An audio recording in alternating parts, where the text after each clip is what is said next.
This is the Milo Beasley Show. This is the Milo Beasley Show. There's only one thing you need to know. This is the Milo Beasley Show.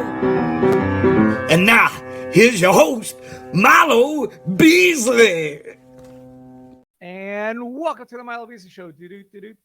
This is we're celebrating our 9th anniversary. I can't believe it. It started out as something stupid, and here we are, the first time here in my studio here. But for our 9th anniversary, I reached out to literally one of my longest friends and asked if she wanted to be a guest on the show, and she accepted. So please, with no further ado, please help me welcome New York Times best-selling author Kristin Harmel. Hey, how are you? Good. Happy 9th anniversary. That's so exciting. Yeah, I don't know. Again, we talk about where did the time go. It started out as a silly little joke, and the next thing I know, here I am. I feel like that's the beginning of all the best stories, though, right? Like all the best things in life start off that way. 100%. And as I said, like we've been friends. I don't want to do the math. Just slightly more than the 9 years you've been doing this. Just slightly more. We'll just say that I did the math. I was like, oh yeah, like 20. I was like, oh, we're old. Literally almost 3 decades. Shh.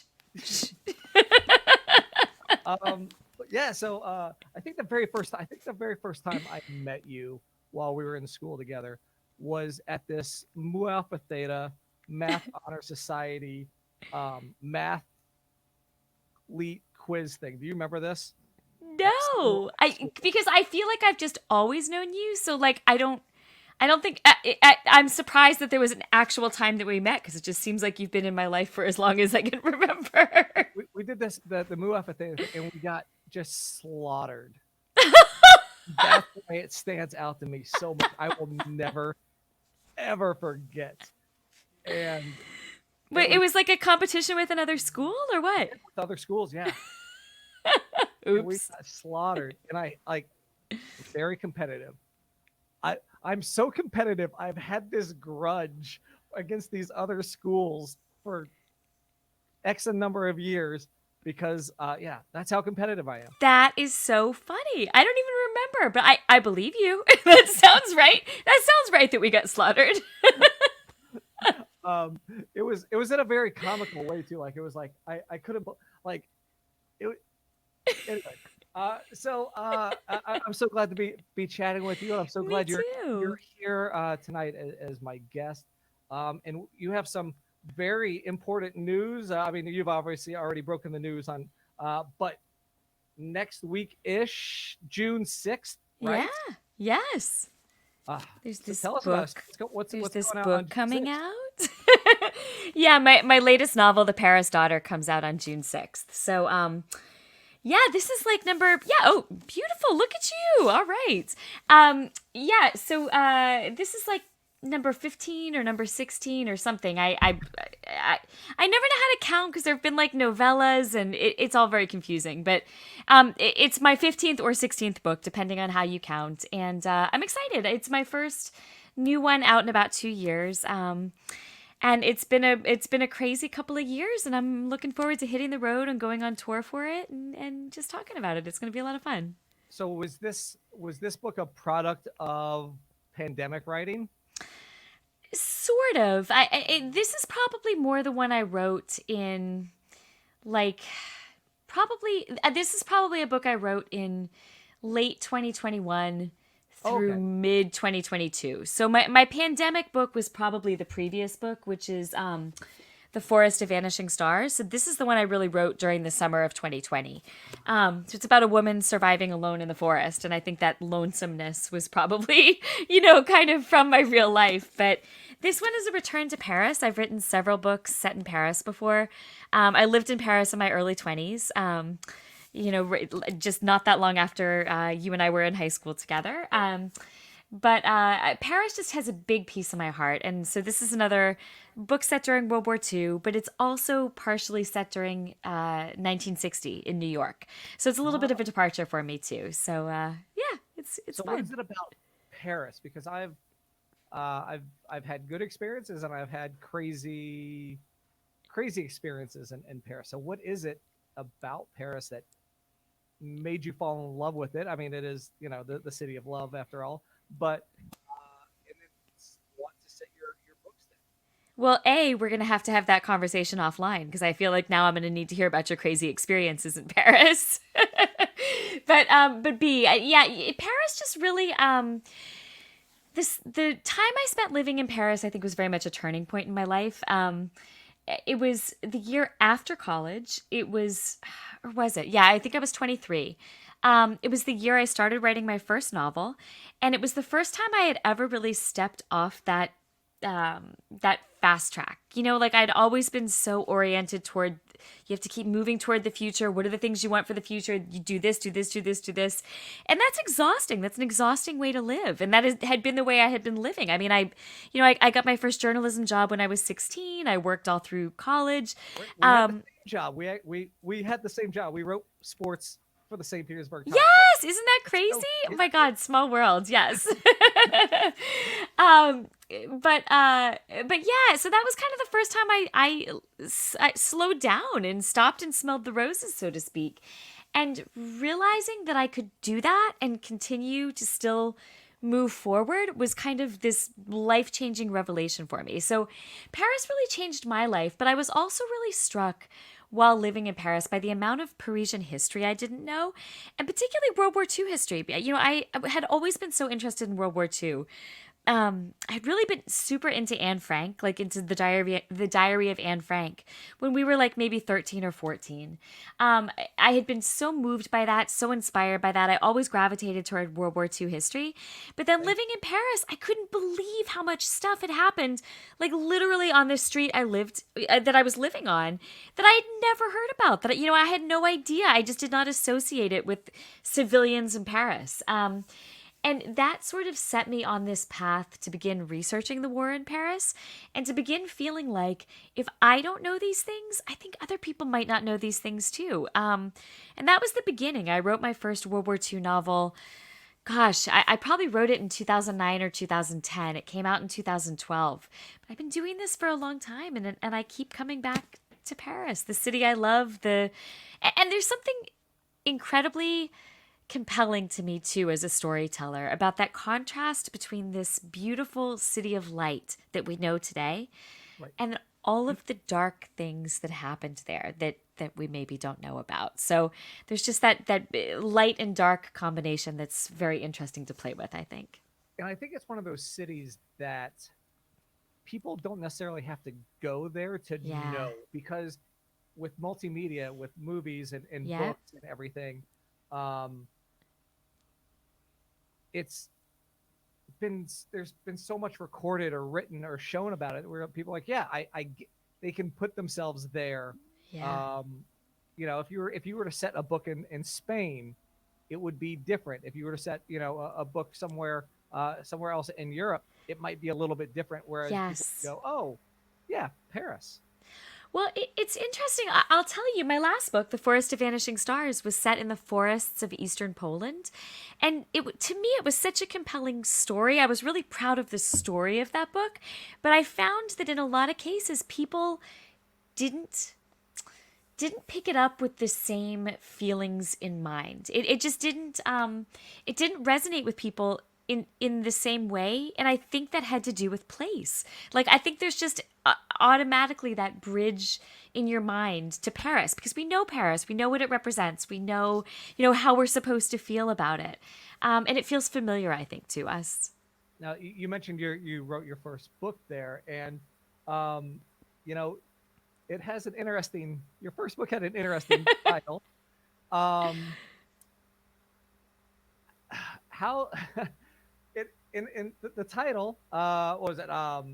It was called How to Sleep with a Movie Star, but it's not a real how-to guide. It's a novel about a woman. How many first off, how many people thought it was a how-to guide? Yes. And how many of your friends and family Fair. thought you were writing Fair, a fair. So, lesson learned. I feel like if you're going to title a book "How to Sleep with a Movie Star," and you expect people to believe that it's fiction, which I swear it was. I mean, it was a fictional novel. It was not about me.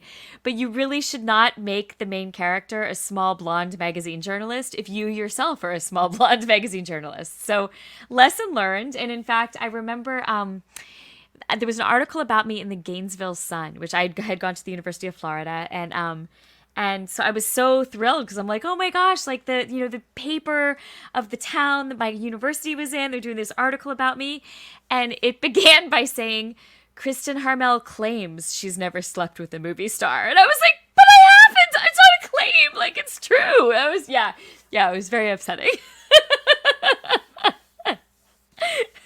Well, I was like, but yeah. lesson learned. Yeah.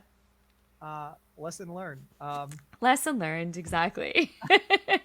So so tell us if you can give us a brief rundown on what the Paris Daughter really is about. Not necessarily what's the story about, but like really what deep down is it about?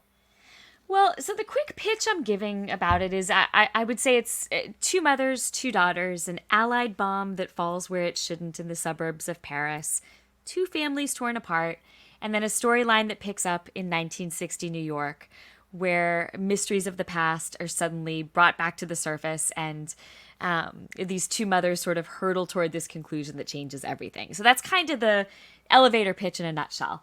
But as for what it's really about, I think it's about motherhood. I think it's about the choices, the impossible choices you sometimes have to make as a parent. And, you asked a moment ago if it's a pandemic novel. It's not. But I think that those of us who had children who were, young children during the pandemic felt like we had to make impossible choices. Do I send my child to school? Do I keep my child home? Like, we didn't have all the information. We didn't know which was the safest thing to do. And I think anytime there are things like that, or things, conflict like World War II or the situation in Ukraine right now, parents are forced to make these decisions for their children's health and safety, not knowing what the right decision is. And that's a very difficult and very wrenching thing to have to do. So I think it's about motherhood. I think it's about choices. I think it's about love. I think it's about finding our inner strength when we find ourselves in situations that we couldn't have imagined that we'd be able to weather.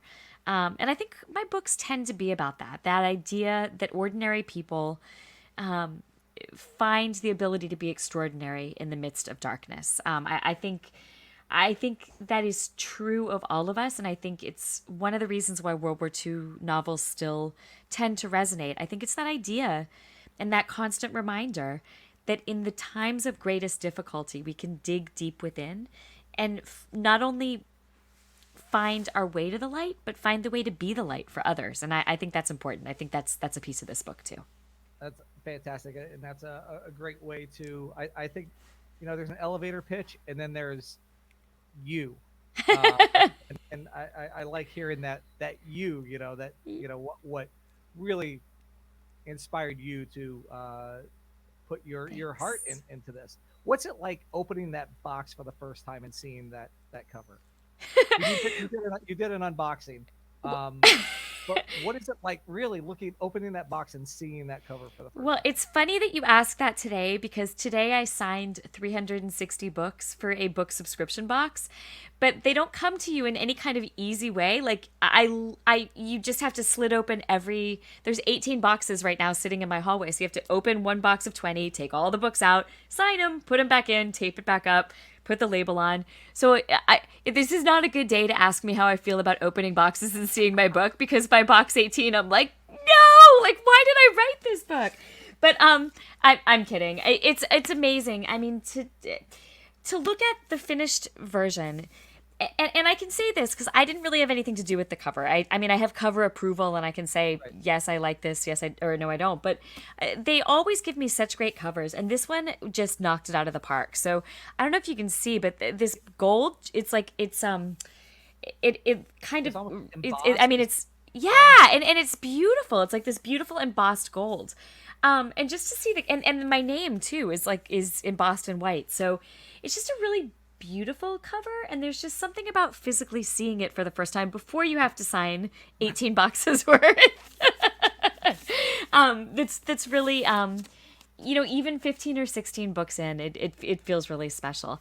And I'll tell you another thing, my books have been translated into I don't know, like 32 or 33 languages. And part of all, which is really neat, but part of all those contracts is that the publishers send me books.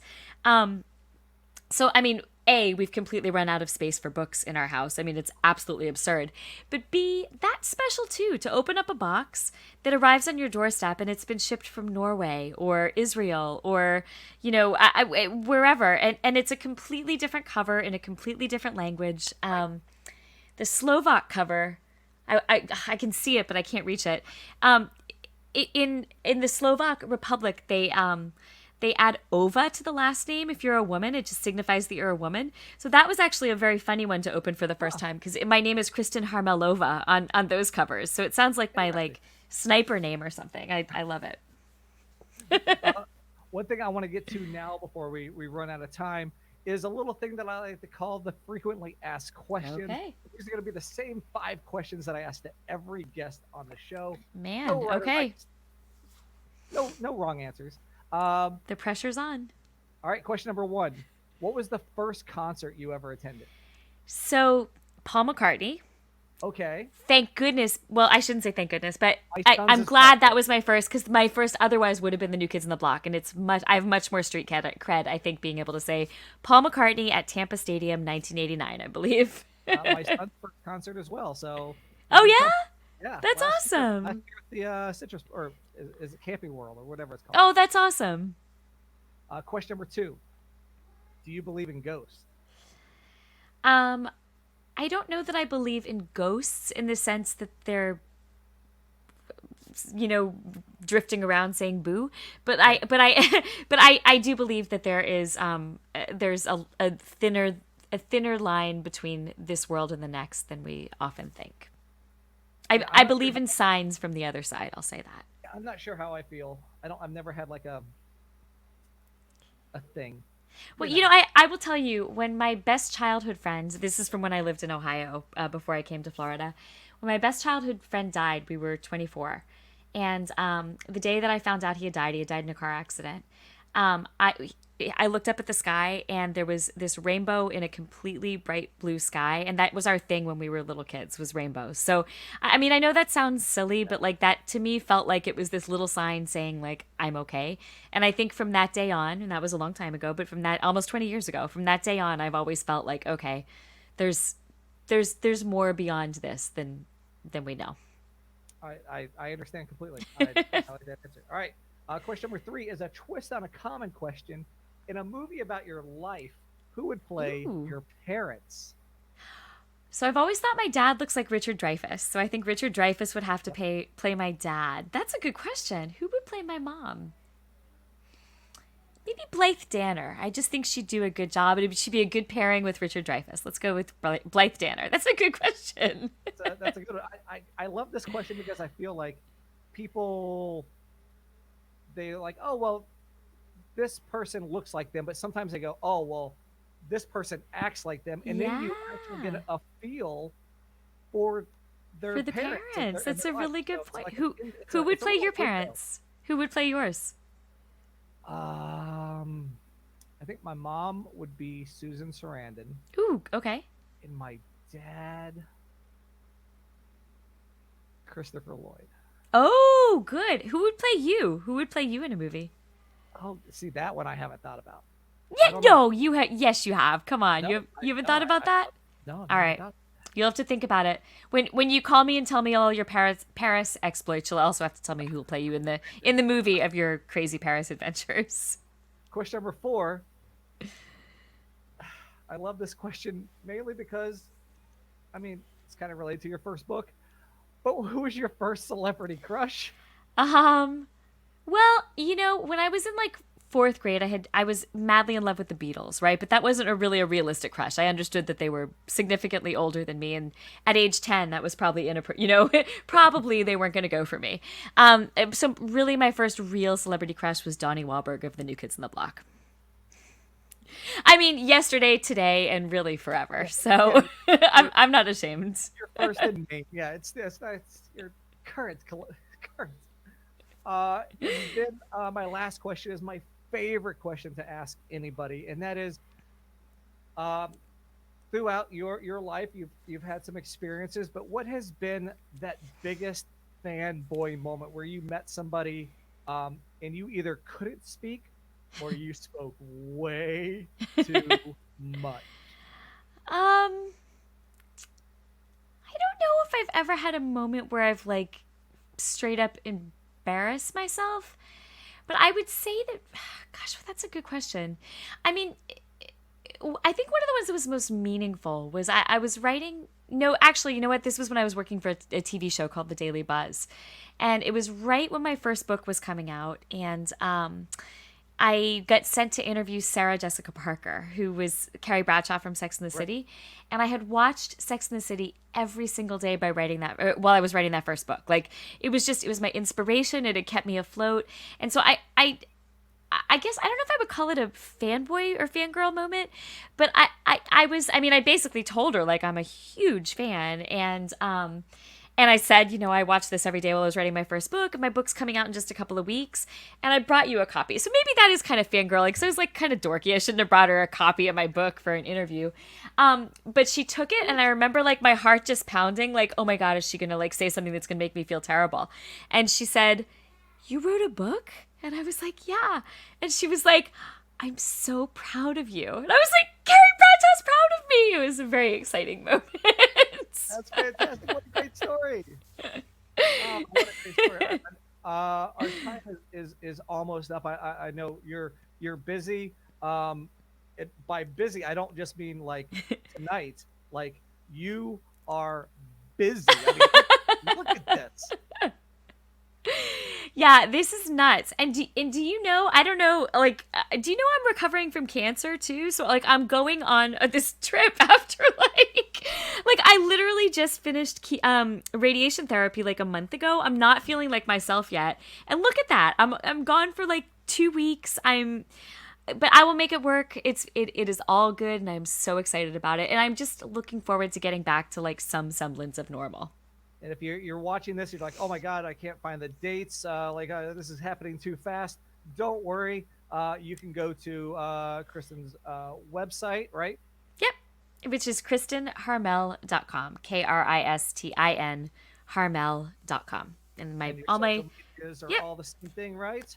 Yep. I think on Facebook it's Kristin Harmel author, but everywhere else it's just at Kristin Harmel. Yep.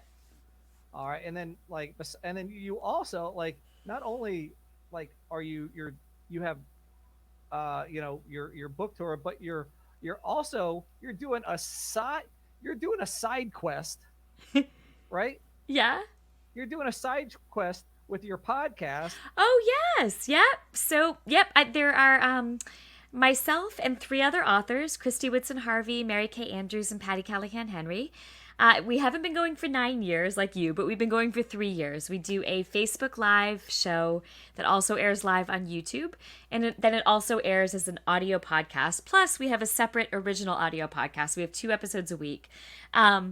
And we interview other authors every week. So that has been a joy. We've been doing this. We started it during the pandemic. We thought we would do it for 7 weeks until life went back to normal, and life did not go back to normal, and here we are.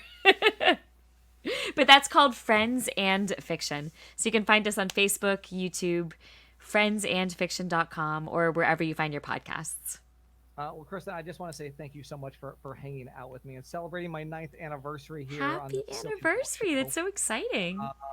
I'm so happy for you and all your success. You too. This most recent novel. So, any last words before we sign out? No, it's just so good to see you. I mean, it's just so nice because, like you said, we've been friends for so many years, and I'm horrible at staying in touch. But thank you for you making sure that I got on here. You were like, this date that we talked about. I'm like, I'm so sorry, I'm the worst, but here I am, and I'm super happy to see you, and I'm very happy for all your success too. Thank you so much, and thank you everyone who is watching, listening, however you're doing the podcast, YouTube, whatever, however you're watching this. If you haven't already, please hit that subscribe button. But most importantly, tell your friends. And we'll see you next week.